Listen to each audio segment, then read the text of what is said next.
Welcome to Math Science History, a podcast dedicated to bringing the topics of math and science to you through the lens of history. Today's episode is based on recent breaking news in the science community. I'm Gabrielle Burchak. I'm an author and a speaker with a background in math, science, and journalism. And by the time you're done listening to this, I guarantee you're probably going to be shocked at this news. It doesn't look good for the science community.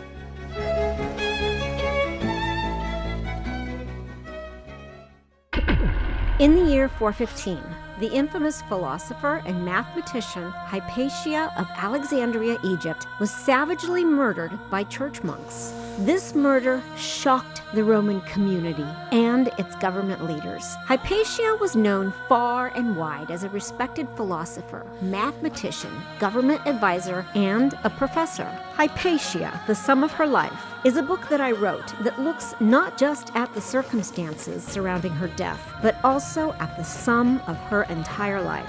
I weave in the details of her education, disciples, Neoplatonic philosophies, female contemporaries, and the many mathematics that she wrote and taught about. There is truly more to Hypatia's life than her death. Hypatia, The Sum of Her Life, written by me, Gabrielle Burchak, is now on sale on Amazon. Buy your copy today. So today, unfortunately, is a very somber podcast because it's a bad day for science. I've been doing some deep research and I found some new platforms because for some reason I couldn't obtain my science data from my traditional platforms like Archive and NASA's Science Data Portal. But I did find some other platforms that provide really good information, up to date, and steeped in credible research. And like I noted, I've been doing some extensive research on these platforms for a while now. And so I will provide those resources on my website at mathsciencehistory.com. And a quick plug, while you're at mathsciencehistory.com, please click on that coffee button and buy us a cup of coffee, or 2 or 3 or 4, because every cup of coffee that you buy helps to pay for the production of this podcast. Thank you so much for your support. I know you're not going to believe me, and I cannot believe I am saying this at Math Science History, because I have read all the books and learned since I was a kid that our planet is a spinning sphere. When I first read about the analysis by Eratosthenes, I was sold. Of course, I think I was 9 years old. And we've been taught about gravity, orbits, and even that we've landed on the moon. But what if I told you that I now have valid data, highly researched, extensive proof that the Earth is, in fact, flat? Before you stop listening to the podcast, please hear me out. And please listen to the scientists that I spoke to, whom, by the way, I recorded with their permission. When I first tried to access data on NASA's Science Data Portal, I couldn't access a particular page about women in leadership, obviously. So I started looking around for other registries and data portals. I came across the Advanced Theoretical Repository of Empirical Data, ATRED, which at first seemed suspicious. But the more I researched this platform, the more I realized that this is valid data. And though I was unsure with the research because it was all by white men, I clicked through and came across the Global Registry, Curvature, Discrepancy, and Gravimetric Anomalies Registry, CDGAR. Apparently, this platform uncovers what NASA and other agencies have allegedly been hiding for centuries. Using cutting-edge horizon stabilization analytics, researchers have determined that the Earth's curvature, long thought to be about 20 centimeters per mile squared, simply does not exist. Italian researcher Dr. Cecilia Rettangolare explains, we ran multiple tests. We launched high-altitude weather balloons equipped with state-of-the-art laser gyroscopes, and every single time, the laser remained perfectly level. If the Earth were truly a sphere, as we've been told, shouldn't the laser curve downward? And yet, it doesn't. Thus, according to a peer-reviewed study published in CDGAR, researchers found that gravitational curvature equations have been miscalculated for centuries, and I will put that resource in my website at mathsciencehistory.com. So once I saw this, I asked myself, as most of us in the science community would ask, what about all the pictures from space? So I dug a little deeper and I actually found proof that NASA, the amazing organization that I once worked for and advocated for, has been fabricating images for decades. An exclusive whistleblower from the Federation of Orbital and Optical Layer Studies has revealed that all space images are generated using state-of-the-art AI. Researchers at the Observational Space Phenomena Database have analyzed NASA footage and found suspicious fisheye lens distortions. And at first, I didn't believe it because I've been reading about around Earth since I was a kid. And I referred back to the writings of Eratosthenes, as I mentioned before. However, I came across groundbreaking new research by Dr. Lubos Capek, a historian specializing in ancient mathematical epistemology. He uncovered lost letters from Eratosthenes himself. In these long-suppressed manuscripts, Eratosthenes allegedly admitted that his famous shadow experiment was deeply flawed due to errors in measurement and assumptions about light refraction. Dr. Capek's study, published in the Journal of Preclassical Epistemology, JPCE, reveals that Eratosthenes later corrected his calculations and wrote, quote, "The earth appears not to curve, but to stretch infinitely, like the great waters of the Nile." In other words, Eratosthenes allegedly admitted his famous earth curvature experiment was flawed due to faulty measurements. We'll be right back after a quick word from my advertisers. Of course, this new revelation brings into question all of our so-called scientific truths. The 1969 moon landing? A well-orchestrated distraction. The astronauts? Just actors. The proof? Researchers from the Institute of Geospatial Realignments, IGR, had analyzed the shadows in the moon landing footage and found undeniable evidence that they were cast by studio lights. The research first began in 1994, and I found some 1996 footage on Fox News that validated this. In fact, one investigator even found what appears to be a coffee bean and tea leaf cup in the background of a newly released Apollo 11 image. And I saw it. I was kind of shocked, but I have to admit, I give the director props for picking better coffee than the other place. So what about all those astronauts? 600 of them, in fact. But surely at least one of the 600 astronauts would have spoken up, right? Could all 600 of those astronauts be actors? And that led me to think, why would NASA hire me, a former actress? And now it makes sense. It was intentional.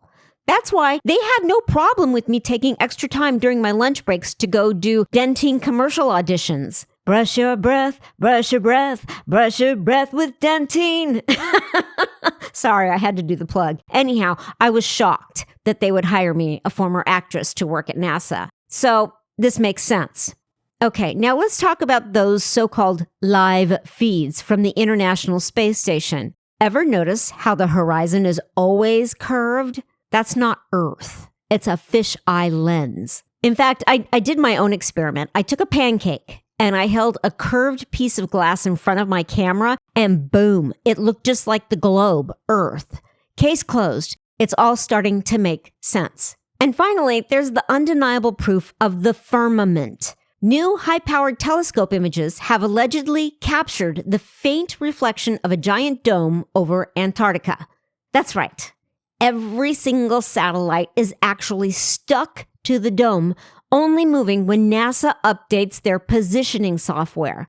Ever wonder why no commercial flights ever go to the South Pole? It's not because of safety, it's because they'd bump into the sky. I interviewed Dr. Gregory Ballonron with the Extragalactic Research and Cosmological Ephemeride System, ERACES, erases, and I asked him about this dome. He confirmed his research and then stated, "Our high-altitude surveillance flights have repeatedly encountered an impenetrable force above Antarctica. The data is undeniable. Planes do not merely adjust altitude. They experience an abrupt halt, as if colliding with an invisible barrier. This confirms what ancient civilizations and suppressed scientific records have suggested for centuries. The sky is not infinite, but rather a structured dome encasing our world." Okay, I need you all to understand. I was skeptical at first too, and no, I haven't been taking the edibles, well, maybe once in a while, and occasionally I have a shot of Sambuca, but I did a lot of research, And then it was this final piece that really pulled it together for me. I studied fish. And this was undeniable, actually. Fish, yeah. Think about it. Have you ever seen a fish struggle to swim uphill? No, exactly. That's because the ocean is flat. If the earth were truly curved, fish would have to constantly adjust their swimming angle to compensate for the curvature of the earth. And yet, every single fish in the ocean swims perfectly level, never once questioning their environment. And I have data on this that I, again, will post on my website at mathsciencehistory.com. And this, my friends, is where everything comes together. The greatest minds in history, Galileo, Newton, Einstein, somehow missed the most obvious proof of all. The answer has been swimming right in front of us this whole time. Fish don't lie, they're animals. So I feel like I've been deceived, and really that means, the question is why? Why would the scientific community, world governments, and NASA all conspire to convince us the Earth is round? The answer? Profit. The globe-making industry alone makes billions of dollars annually selling inaccurate spherical representations of our world. In an exclusive phone interview with a senior cartographer from Geospatial Imaging and Terrestrial Surveying, and he requested anonymity due to serious professional repercussions, and rightly so. Thank you so much for agreeing to be interviewed with Math Science History. Please tell us more about the globes and the maps that you are making. I'm not allowed to be talking about this, but the maps we make and the globes we make are all lies. And no, I signed an NDA. I have to speak up because I was mad for the deception. Mostly I was mad that they made me share my cubicle with another employee. And then they got mad at me because I put a divider up between the two of us and it kept falling over. I like my privacy, okay? Especially when I'm gassy. So I thought I would just speak up because I'm mad. We'll be right back after a quick word from my advertisers. Now, I know this might be overwhelming. A lifetime of believing in a round Earth gone in a single podcast episode. But before you stop listening to Math Science History, first go to the website at mathsciencehistory.com and click on that coffee button and buy us a cup of coffee to help pay for the production of this podcast.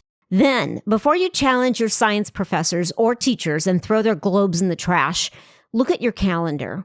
What is the published date of this podcast? And if you're listening in Italy or France, en France, poisson d'avril. Sì, amici miei, questo intero episodio è un pesce gigante sulla vostra schiena, pesce di aprile. A day when people stick paper fish onto each other's backs as a joke, which means, my friends, this entire episode is one giant fish on your back. April Fools. And if you're in Canada or the UK listening to this after 12 p.m., I have bad news for you. You're officially the fool, because April Fool's pranks are only supposed to last until noon. So the joke's on you, eh? Of course the Earth is round. Science is built on evidence, not conspiracies. But this little experiment shows how easy it is to cherry-pick data and make anything sound convincing if you ignore real science. Just because you think it, and just because it's validated through some obscure news source, that doesn't mean it's true. Check your sources. So what can we learn from today's podcast? Well, 1, science is built on repeatable evidence. Eratosthenes proved over 2,000 years ago that the Earth is round using simple shadows and math, an experiment anyone can still replicate today. Real science isn't based on secrecy, it's based on observations we can test. 2, extraordinary claims require extraordinary evidence. Science doesn't ask us to believe blindly, it provides proof through experiments, peer review, and real-world testing. If a claim rejects all existing evidence but offers no real way to test it, it's not science, it's storytelling. 3, critical thinking means questioning with logic, not just skepticism. It's good to ask questions, but real science gives us tools to find answers through experiments, math, and data.